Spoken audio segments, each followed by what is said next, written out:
So I guess I'll just quickly share about myself a little bit.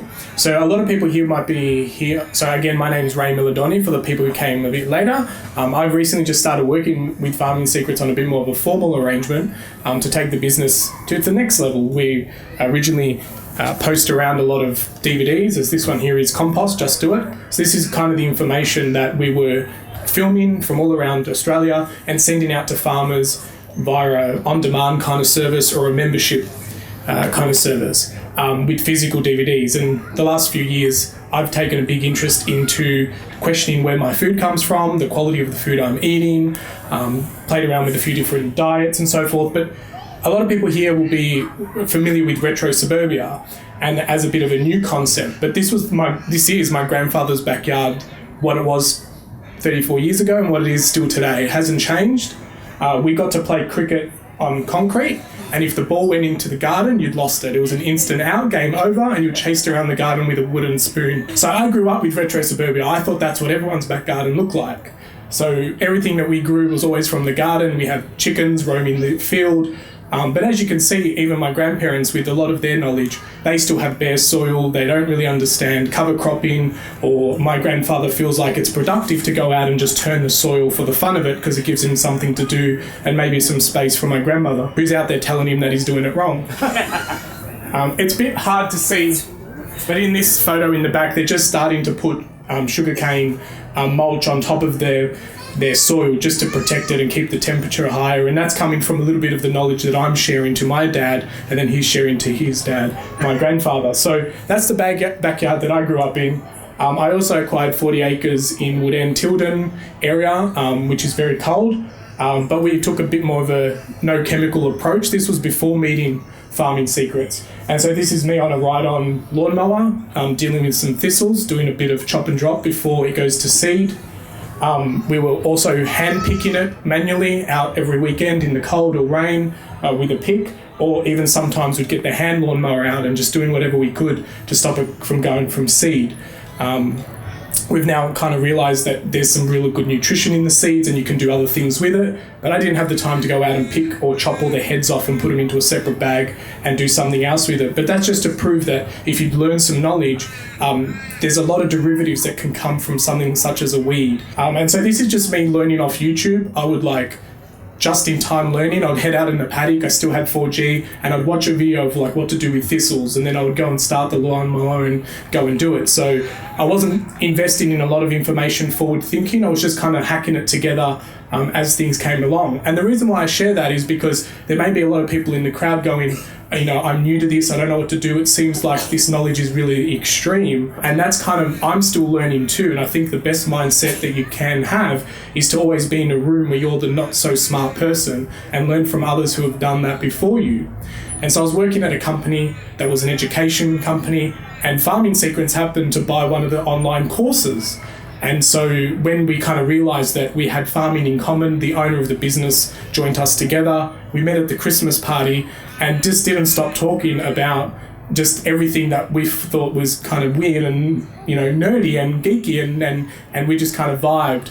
And so I started volunteering some of my time, and I became an affiliate of their company to promote the information they had, because the more they spoke, I just thought, wow, you have DVDs. Do people still have DVD players? And there's so much wealth of knowledge in these DVDs, and they've actually gone onto farms and interviewed farmers. And I thought, well, you're the glue. I don't have time to go and visit all these farmers and ask them questions, and they've gone out there and done that for me, and I get to just now watch a DVD and learn from others who have been there, done that, and talking from experience rather than just knowledge and textbooks. And so I was always super impressed with how much information they had, and we spent some time at Farming Secrets HQ, which is out in the Dandenong Ranges, and every time I left there, I was just like, wow, there is so much knowledge sitting on these shelves, we need to get it out there. And so I volunteered as an affiliate and was promoting their business for a small commission. And that's kind of how the relationship started. And then it went into a bit more of a formal arrangement where I was working 2 days a week, and it was all about just getting the information out there. How could we digitalize some of these DVDs and distribute them in any way that we could. If you wanted transcriptions, we'd get transcriptions. If you wanted MP3, we'll get you MP3 if you wanted to listen to it in the tractor while you were tilling the soil, learning why you shouldn't till the soil. Whatever we could do to get this information into people's hands, we were just doing it. And so we now have a huge library of just information, digital or DVD, and if you visit our stand, small gold coin donation and your name, which you probably already put on the information sheet, there's some DVDs that you can take away with you. And a lot of the principles may be at farming level, but you can apply them at home level as well, because it's all about soil and soil health and just understanding the nutrition that comes through that plant and into our mouths. And that closed loop system of just not having any waste and being able to reuse everything from that.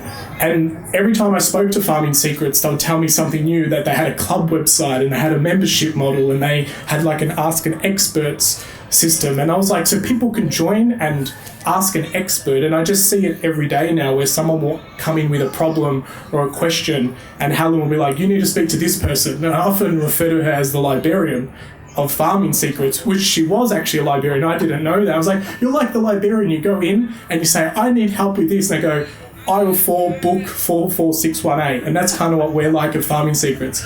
We may not have all the answers here today, and there's lots of people with different questions, and your farm is uniquely your farm, and it may have different signals and solutions that need to be applied. And that's what I really enjoyed working with Farming Secrets, is it doesn't matter what email comes in or what problem you have, they know the recipe to give you the solution. And it might be, chapter 2 of this DVD, and then watch all of this, and then read this book, and that's your unique recipe and solution. So it's not a one-size-fits-all model, and that really aligned with me and the way that I enjoy learning, and the reason why now we're, talking about how I can take the business to the next generation and keep the Farming Secrets brand going. And so I just want to mention 2 things. We've got a guide that Helen's put together, which is the 7 steps to healthy soil.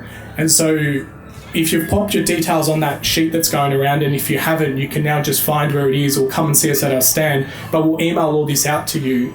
For our belief is that if you've got healthy soil, you've got healthy food, and it's a great closed loop system.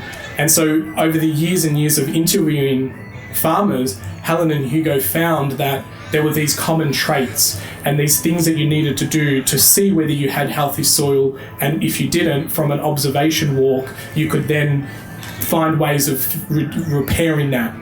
And so we've got a guide and do-it-yourself kind of soil kits. And obviously, if you've got more of a commercial farmer, you've got ways of taking that soil to labs and getting readings and how to interpret those readings and what some extra tests you may want to ask for to get better understanding of your soil as well, rather than the one-size-fits-all. Because sometimes even the labs don't really understand this extended version of soil health and what we're actually looking for and the biology of soil. So sometimes there's some extra tests that you may want to ask for as well. And then in meeting all the farmers, they discovered the 10 must-dos that you needed to have. And so they put a guide together. You've put your details in, you'll get an email in the next couple of days with links to all these resources. Because there's just so much information out there, and it can be a little bit confusing. And we know it's confusing. And even when we chat in the office, we bounce from one thing to another because we're just trying to do too many things, and that's just because we really want to help as many people, and that's why we're here today, is just to share that message and just to remind everyone that it doesn't matter what you're doing, if it's just buying something organic or if it's questioning, should I be putting this chemical on my land, just that one action of questioning it, you're already in the right step, in the right direction. And just questioning, who you're asking the information from. They may not know any better, and it's not anyone's kind of fault, but it's just you go somewhere and ask for information. And as what I love about the story is Hugo was someone who was recommending these products because he was product knowledge, and that's just what you did. You had this problem and you put this product. Yeah, and glyphosate came out while we still had green fields of Lilydale, and it came in this great pack, and we were told it was non-residual, got rid of all your weeds. So we actually had on the counter and we're saying, hey, have you seen this fantastic new product that doesn't damage the soil but gets rid of all your weeds? We didn't know any better.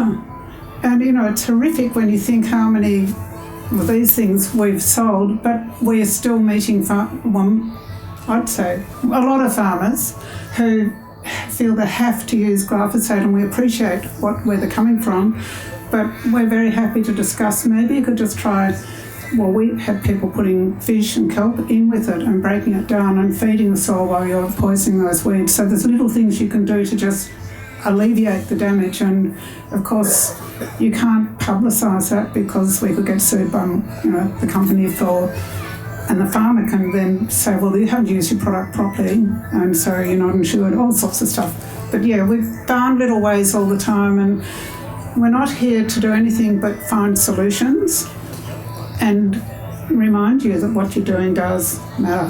Hugo said before as well that you can do anything. Like if you want to experiment with adding something into the compost tea, do a test, do one side of your driveway without it and the other with it, and then add to that learning and then write back to us and say, we did the compost tea and I put this mineral on the left side and this mineral on the right side and this is what happened, and together we get to learn more. And that's, even we haven't even started the event just from last night setting up. I think we've got like an extra 3 or 4 people that we want to go and visit their farms and record what they're doing. And it's just that continual learning.